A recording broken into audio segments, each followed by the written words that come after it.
Now, we touched a little bit on the cocoons of life.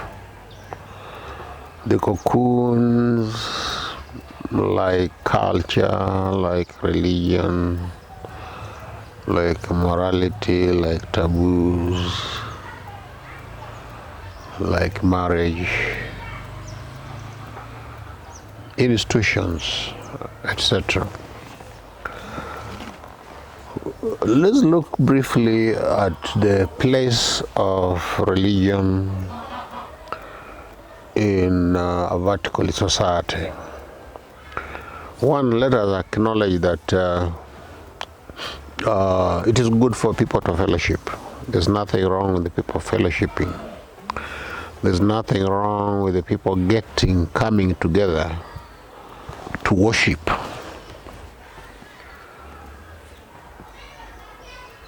And there is nothing wrong with the people building certain bonds that facilitate their social interaction.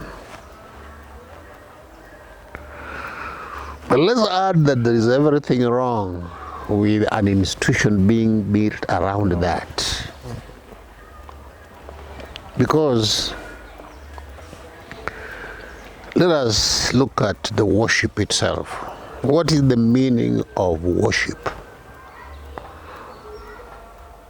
What is worshiping?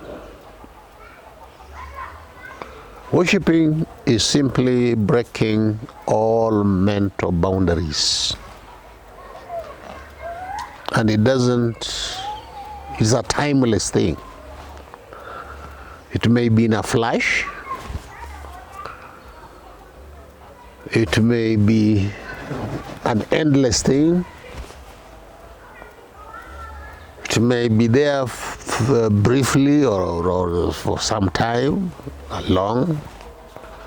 But that's what worship is. You break all inhibitions, all mental boundaries. And sometimes the atmosphere for that may be found where people are congregating, where people are singing, where people are excited. That is a suitable atmosphere for worshiping. People can worship when they're dancing, when they're singing, when they're excited. Sometimes even alcohol can lead to that. Sometimes opiates can lead to that. It's a state of no limitation, no psychological limitation, no mental limitation. It can be momentary, it can be in a flash, it can be whatever. So when people talk about worshiping, and normally you cannot talk about worshiping an entity. It's a misuse of the language to say that I'm going to worship so and so. I'm going to worship such and such a thing. I'm going to worship such and such entity. Because it is a complete breach of all boundaries. And it should be a very, very, very nice, not nasty, very nice experience. It must be a very fulfilling experience. Depending on the avenue for it, it may have adverse consequences. For example, if it is induced by opiates, it may have adverse consequences either immediately or in the long run. If it is induced constantly by alcohol, the same thing, it may have adverse effects.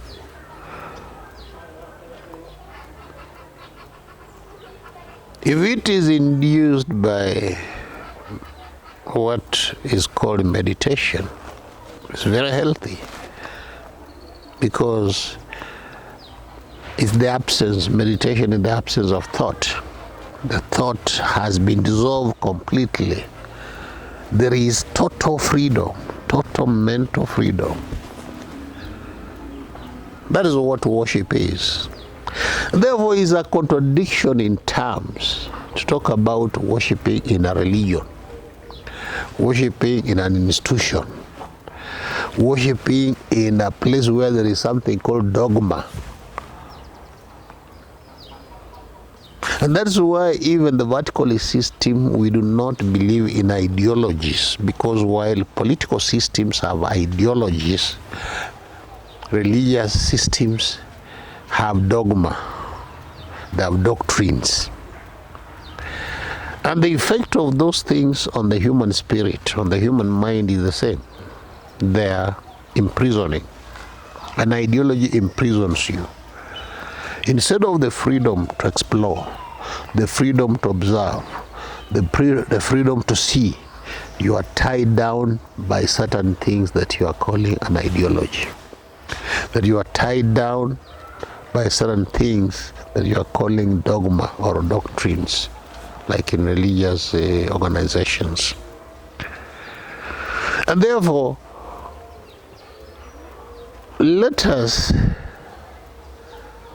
separate, at least at the mental level, and distinguish between religion and being religious.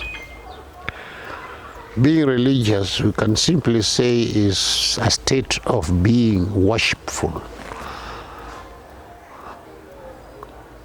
If you love being in a state of worship, which is in itself the state of love, then you can say you are religious. But can one be religious without building a religion around it? That's what we want to achieve in the vertical state. Can people, can verticalist people be religious, be worshipping, be prayerful, be meditating without building religious institutions around that thing? Because what's the difference between worshipping an idol and worshipping something called a religion? There's no difference. It's a cocoon, a mental cocoon. And a mental cocoon is what? A mental cocoon is like a nightmare. When you sleep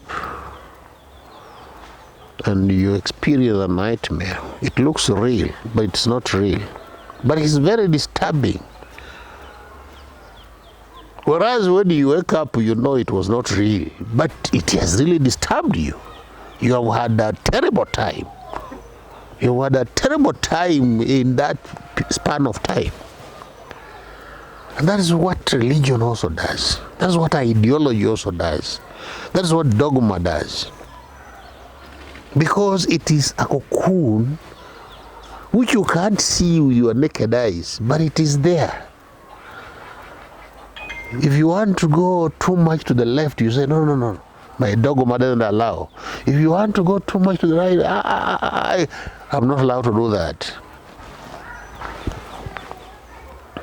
If you want to shake someone's hand, you remember, no, I'm not supposed to shake people's hands. If I'm supposed to do some work, I remember, no, it is the Sabbath. I'm not supposed to do any work. So, that is dogma. Ideology is the same. It prohibits certain things. If you try to remember why they were prohibited, you can't remember. Because it is a belief system that has built a wall around your mind so that your mind is totally suffocated. It is dead, like the Dead Sea. It is like a pond by the side of the ocean. A pond whose water is stagnant, it doesn't flow because something made that pond, there's no outlet. That is what a religion is. That is what an ideology is. You are looking surprised. Maybe you need to say something. Religion and worship. You've clearly put it, but when you worship with the idea of worshiping somebody, you distort the worship. Yes. Like you're doing something else, not worship. Yes, not worship. Today, even in those religious setups that people are already in the cocoons, today you see those people calling themselves religious people worshipping other religious people. Yes, yes, they do that. You see, they don't even worship whatever the religion tells them to do so. They are worshipping people. Yes. Which I just wonder how, and also see how the horizontal system has really placed people in these cocoons. That somebody gets to an extent of worshipping another person. It's a very big thing today. It is terrible, terrible, terrible. Very terrible. It saddens me at times that people even block roads because somebody has landed. That no business activity, no nothing should continue because somebody has just landed somewhere. Yes. And that is what makes religion look like politics, because the same thing happens in politics. The same way they worship the big man in politics, in religion, they also worship the big man. The big man is there in religion, and the big man is there in politics. And why the man is big, you cannot understand. Because spiritually, there can be no leader. Spiritually, there can be no leader. Everyone should be a light unto themselves. You're supposed to be a light unto yourself. Remember what we said about education. We said education cannot be imparted. There is nobody who can give you an education. There's nobody who can teach you education. Education comes from within. You get inspired, you get fired by education. And what will make you, lead you into that, nobody knows. It could be anger, it could be love, it could be excitement, happiness. It could be, you could be totally disgusted. And that leads you to education. And that's the same thing with worship. Extreme pain can lead one to be enlightened. Therefore, you cannot have a spiritual leader. You cannot have a spiritual father. What would he be doing? He cannot get into you and bring out that fire. That fire, it is something that will actually bring out the fire. It is not a person who is calling himself spiritual leader. He is not the leader. You see, there is, and that distinction is very important, because the other day we talked about evolution. The human body has evolved. It has gone through many, many stages of evolution. From walking on fours to now walking on twos.